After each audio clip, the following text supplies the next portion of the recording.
Let's talk about American independent brands today. I know I focus a lot on French indie brands as well as Asian indie brands. I don't really focus too much on American as this is my home base, so it just makes complete sense for me to do so. And for those of you who are new to my channel, definitely go check out the luxury alternative playlist where I cover a ton of independent brands that you may not have heard of. And what that really means is they are mom and pop shops that are not owned by the large conglomerates like Louis Vuitton, Tapestry, Coach, etc. The reason why I also wanted to make this video is for all the haters out there where I talk about Coach and why I don't buy Coach or I haven't been buying Coach in the past 5-10 years, along with Kate Spade, Tory, Burch, yada yada. I've gotten so many different comments saying, oh, you are snobby or you are too good for American brands. And I'm just like, no, it's just, I've made a number of videos that many of you have agreed with where the Coach outlet and over diversification and the quality dipping deterred you away from buying Coach in the past 5 to 7 years. So go check out those videos as well if you haven't done so.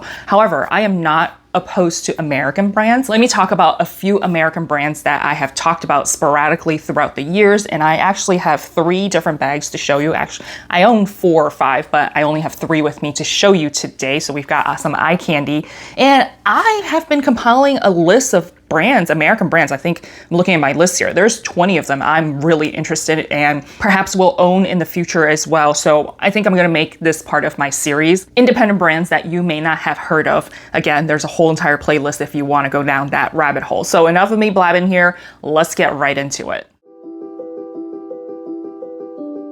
Let's start off with Ania Bing, and I've done a number of unboxings for Ania Bing's products, shoes, clothing, bags, and several of you actually pointed out to me saying that you must really like Ania Bing because you keep doing unboxing, and I've never actually focused on the brand that much in terms of the backgrounds and history. Again, I know you guys do appreciate that when I do some research and really get to know these independent brands, which is again why we love independent brands in the first place compared to big conglomerates where it's just a factory and a machine, whereas these mom and pop shops, they have a story, right? And we appreciate that. This brand was actually founded by a husband and wife duo back in 2012 out of their garage in LA. They were originally from Denmark, but they have immigrated to the US. Basically, they've got this whole Scandi vibe and flair to their designs, which you know I appreciate. Ania Bing used to be I guess like jack of all trades. She was a model, she was a musician, as well as a blogger that turned into a designer. And her story was actually pretty interesting because I read a couple articles about it, how she is a curator and she had a stylist blog. And she compiled all of these different pieces and decided to have a sale. Within like an hour, she sold everything because her husband came home and is just like, what the hell's going on? There's like 80 or 100 different packages on the floor. So because her husband, I guess, is in the industry and knows a lot of manufacturing communities or contacts in Turkey, they were able to put the two together, the different contacts that they had in Turkey. Some other important points that I think is worth pointing out is that they pride themselves being very sustainable and eco-friendly by using 41% of their packaging of sustainable and recycled materials. They use certified organic cotton since 2019. Anything that is vegan leather that they use is certified to be these O-Tech checks to be not harmful for humans as we are wearing them.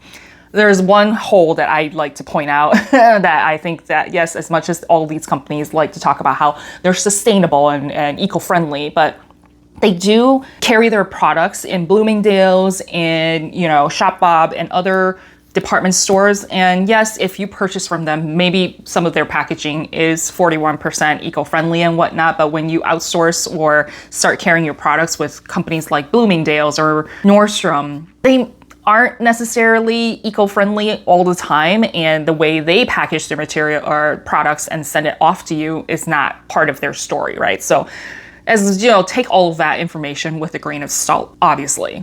As of recent, in the past year or two, I want to say they are popping up with their brick and mortar stores everywhere. There's one in Chicago. And from my observations, we've learned this with many, many brands, is that the only thing I would caution them is to learn from other brands and their mistakes, right? Overextending their brand accessibility is great to be able to have your items be everywhere and people can purchase from that, but you also could dilute your brand in the process. So yes, I like how they have stores everywhere, but the exclusivity and the whole, like, if you know, is definitely a selling point when it comes to Ania Bing. Like, she is a blogger, she's a designer, she's a stylist, right? For us as human beings, we want to be exclusive. We want to be special, right? And if you overextend yourself and make yourself available everywhere, it's no longer, exclusive, and we don't feel special wearing Ania Bing stuff anymore. So something to think about. The one Ania Bing bag I own is not currently here with me. It's in my Chicago home. I actually stored it away. A really sad story about that. If you want to go check out that video. I was having a mental meltdown when I wore that bag, but I do love the construction of it. The craftsmanship, the quality of it is just fantastic. I did purchase a second camera bag, which the designs of it, the craftsmanship, nothing but good things to say about it. But then, of course, I ended up returning it because at the end of the day, I'm just not a camera bag person. However, I do want to highlight a couple other items that are new to Ania Bing's collection that I have my eyes on. And this doesn't just include handbags. It does include a couple of leather accessories and clothing that I am loving. And I just love her aesthetics when it comes to clothing, as well as the pricing is pretty fantastic. Going from kind of top to bottom, you can see this braid top, perfect for the autumn transitional piece going into winter. I know it's still the dead of summer and it's like 95 degrees out right now. I think this is a very versatile piece where there's it's completely white, right? And I love wearing white. After discovering Folex, if you haven't seen Folex, you can get any stain out, but with the texture of going asymmetrical, I think it's just a beautiful piece that is very simple, but also have a visual appeal and design to it. And I, of course, love the long sleeve. Hopefully this is a very thin piece that you can put a nice coat, a sweater, and just mix and match with other pieces when you are heading into the fall and winter season. This amber jacket is just beautiful. Normally when you see a design like this, where it's a jacket or kind of like a blazer without a collar, with the gold buttons, it's usually tweed or perhaps, usually it's houndstooth or tweed, but she made it into a leather jacket priced at $600. I think is completely reasonable. And it is recycled leather, so I'm not 100% sure how that's gonna wear and tear, but sustainability, right? And I forgot that I had this, but I just noticed it out of the corner of my eye. I do also have the baseball cap, again, a fantastic piece to go into the winter and fall season with this chocolatey orange, burnt orange color. I'm not a hat person. Well, I kind of am because I'm afraid of the sun. Baseball caps aren't really my thing, but this is actually incredibly cute to pair with your outfits, whether you're going casual or if you're wearing a blazer. And the Eve flats, I think these are fantastic. They kind of look like genie shoes, but they're also this weave. A lot of people, when they see the weave, they think of Bottega, but I think this design is completely unique that you don't associate with the Bottega weave, leather weave. A very unique design where you can just wear even like an outfit like I'm wearing today. You can wear it with jeans, you can wear it with slacks. It's just a versatile piece, and I think this is a fantastic design. Going back to bags, I do, like I said, have the Kate shoulder bag. It does come in a couple of different colors. They have it in different sizes and different materials. There's the shiny patent leather looking one, and then the soft calfskin leather, which I prefer. If you are into the bucket bags, the Lily bag that I talked about with the camera, fantastic quality. If you like the versatility of a camera bag, definitely check out the Lily. And then the bucket bag, of course, like I said, if you're into bucket bags, which bucket bags and camera bags are the two styles I kind of don't like as of right now. I do not gravitate towards them, but if I were into bucket bags, I think these are two fantastic options because of the versatility as well as the intricate designs. If you look at the claws or the bag hooks or strap hooks, you can see she did spend a lot of time and effort in customizing and making them proprietary, special, and unique to their bags, which is what I appreciate, not just using generic hardware. Moving on to Savette. Again, I did a whole entire video on this, so I'm just gonna kind of breeze over it. If you want to learn more Savette and the story behind it, definitely go check that out. However, they are also another American brand, that was started back in 2020. So an incredibly young brand. Their headquarters is in New York and was started by a lady named Amy Zwick. I thought she was a model, but apparently she wasn't. I did more research, but she has her background in fashion school. She used to design for the Row, Kate, as well as Coach, and then she started her own brand. The one bag I have from Savette is this Symmetry pochette, where it's like the east-west super long. I love this bag. I want more of it. Anything from Savette, I feel like their designs are just so elegant and so unique, yet very minimal at the same time. I did have the other tote where it looks like a Picotin alternative. Something I don't use very often, hence I decided to sell it on. And it's definitely living its best life at its new home. However, I do still have this bag and I'm still eyeballing. I have a list of bags that I just keep going back to. Not every single bag from Savette is a hit, but this one definitely is. Do I wish I have the leather version? I kind of do. Maybe that's something I want to add to my collection, but this bag is literally a Mary Poppins bag. This is probably the start of my love for East-West bags, where it looks very slim and very petite. It's a very cool clutch. And once you open it, like I said, you can fit so much stuff in here without it being bulky. All of my essentials will fit in here. Again, I do have a full review on this if you want to go check that out, but give you a quick spin so that you can see some eye candy here. As I said, I love their designs and their hardware, how it's very unique and proprietary to them.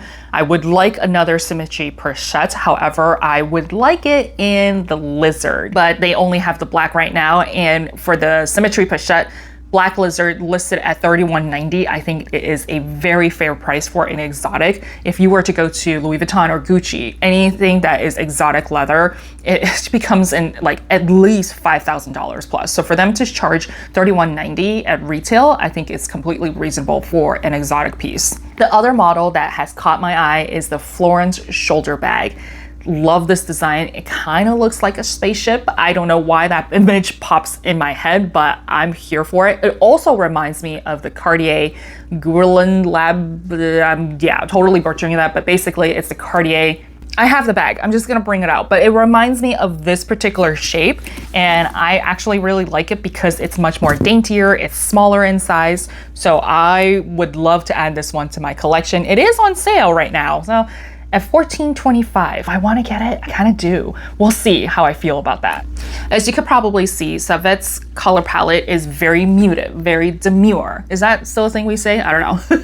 But you can tell it's very subtle, right? And that's very up my alley. But they do color pops with SLGs. Not very often, which is totally up my alley because I like my bags to have some color, but not too much. Nothing crazy in your face like lime green or anything, or yellow.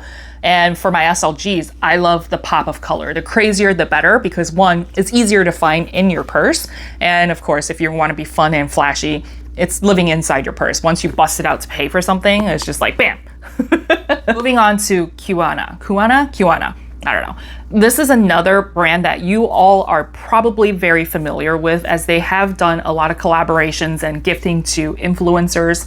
I've been gifted one time, I want to say, which is their System tote, but I also remember them as one of the first online sustainable brand, right? At least they say they are. Fewer pieces, but better, which again, less is more, that whole entire philosophy, I totally can get behind, except, except handbags, more is more.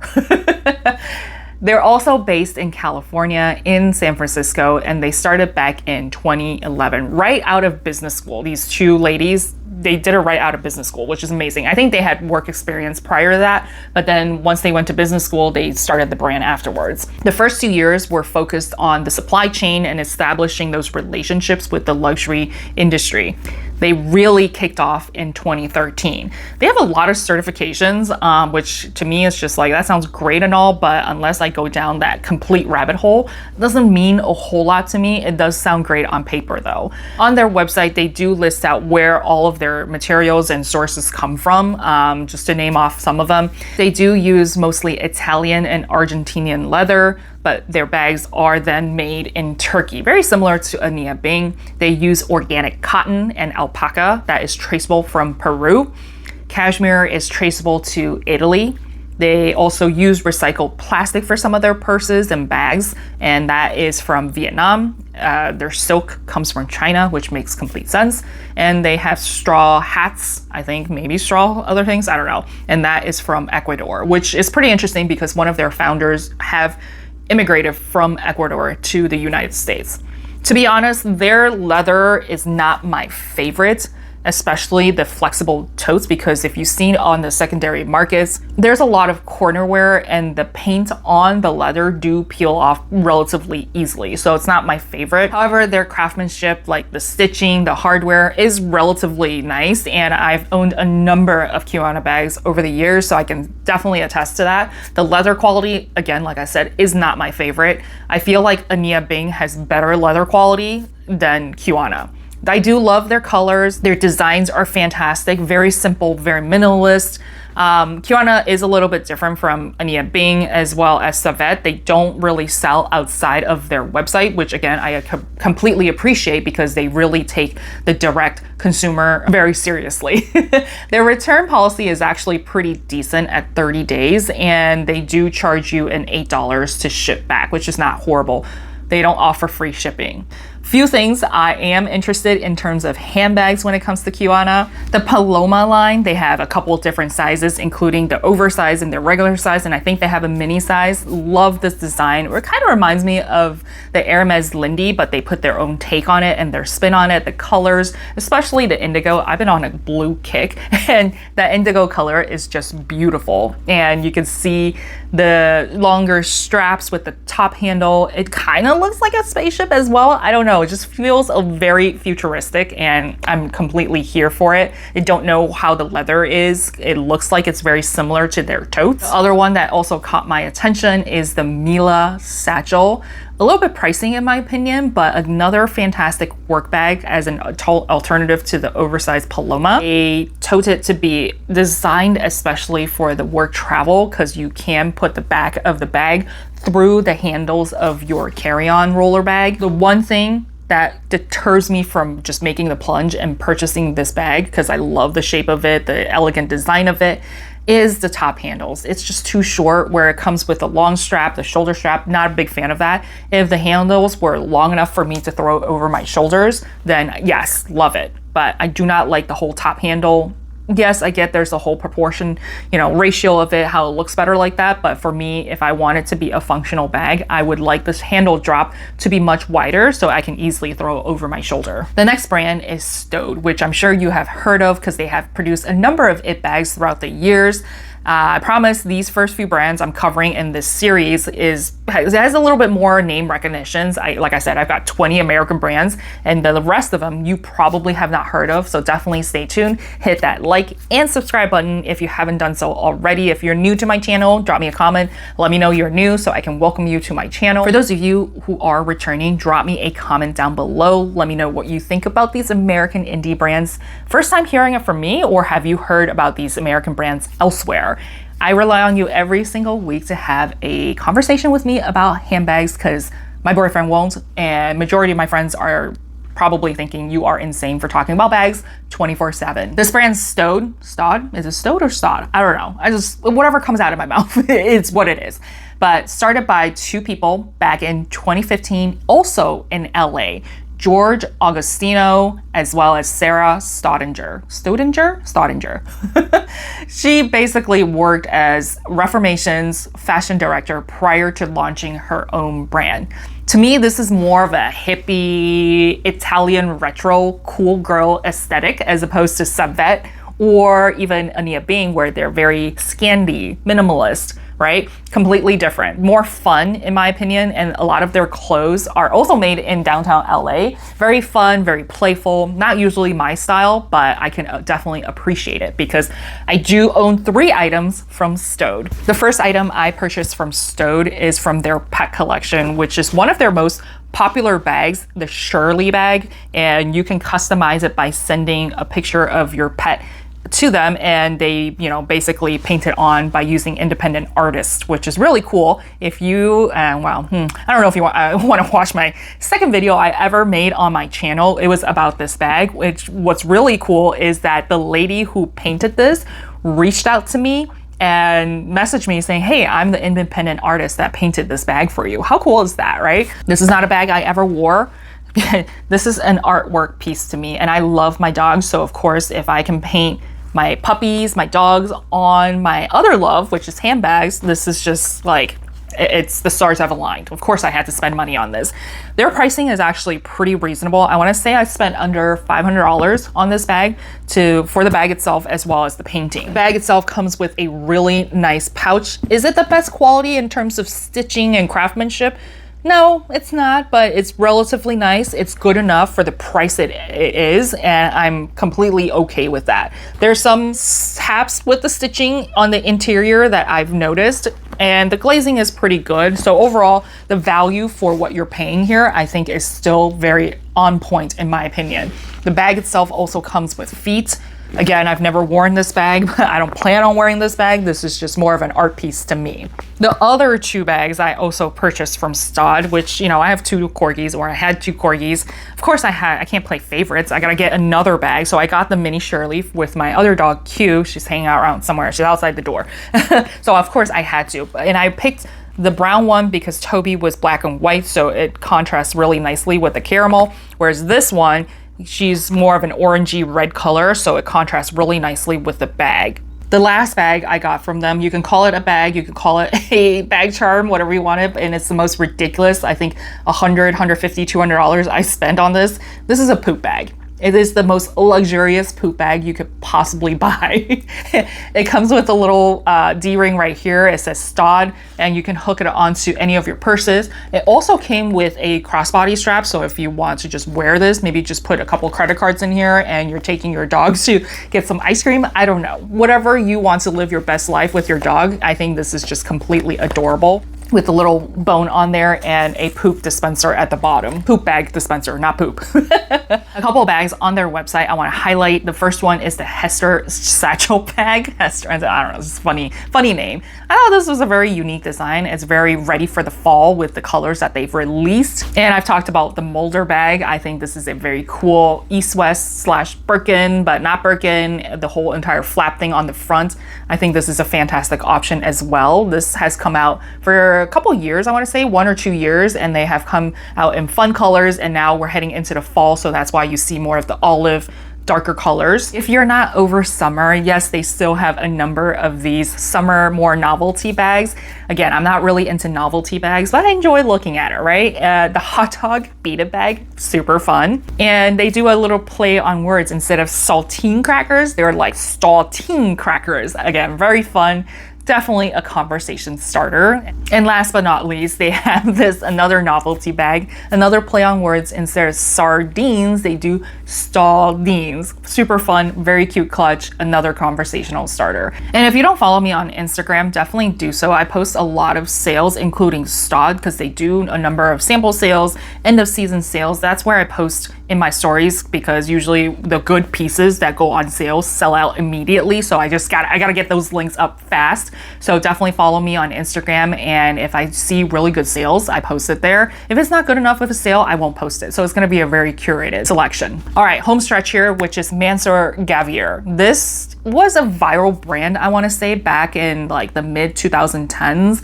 And we still hear about them every now and then, but it's not like the hottest thing on, you know, our social media and whatnot. But this also is an American brand I think is worth highlighting. Founded by Rachel Mansur, as well as Cuyana Gavriel, if I'm saying that correctly, back in 2013 in New York City. It's either California or New York City right now. And their bags are also, and shoes, made in Italy. One lived in LA and the other one lived in Germany. They were both in art school, and they partnered up and founded the most iconic bucket bag, and which turned into the It bag. I did find an article that talked about their journey of how they started, how they kind of fell off, and then now they're trying to make a resurgence. So I'll make sure to link that down below if you want to read through that story. But to wrap this video up, because I know it's way too long already, some of the ones that I feel like are worthy of your attention is the soft hobo bag. A little pricey in my opinion, but it is a great alternative. compared to the YSL Y-tote, or if you're looking at the Coach one, that's another option that's nice. But if you want something that doesn't have the Coach logo, if you're not into Coach, worth checking out if you like that shape. Talking about the metal handle Rhea, another popular option, I believe, where if you don't want to spend the Bottega sardine bag money, this is another one at $5.95. Very inconspicuous, lovely, beautiful piece. And another great, I've been eyeballing this myself, but I'm not a bucket bag person. I've already said this. Stop trying to buy bucket bags. But this is a great alternative to the Row bucket bag or the Row totes, the north-south tote, where everybody is raving about how beautiful it is. They've got a lot more colors here with this brand, and they do go on sale. They come in a mini size, a regular size. So if you don't want to spend the Row money, fantastic alternative. This mini cloud clutch was a it bag, I want to say 7 or 8 years ago, to a point where my mother wanted one of these and I bought one for her. I don't know if she ever used it, but I think it was a very special piece. Another alternative, I want to say, why it went viral to the Bottega clutch, like the little pouch clutch. Whereas this one, obviously, it has a little bit more texture at the top. It's scrunchy at the top, and it does come with a crossbody. So I think at that particular lower price point of under $500 back in the day, it was why it took the internet by storm. Again, they still have it. I think it's a great staple to add to your collection if you like that smushiness. But I feel like there's a lot of them out there, so maybe it doesn't make sense for you to spend this kind of money on a cloud clutch. And lastly, they're jumping on the East-West trend, and I really like this, where it's got a crossbody as well as a nice top handle. So if you want something that is reasonably priced, this is a great option for you to look at and jump on that East-West trend. So there you have it. These are the 5 American independent brands that you may not have heard of. Hopefully you learned something new and really enjoyed this series.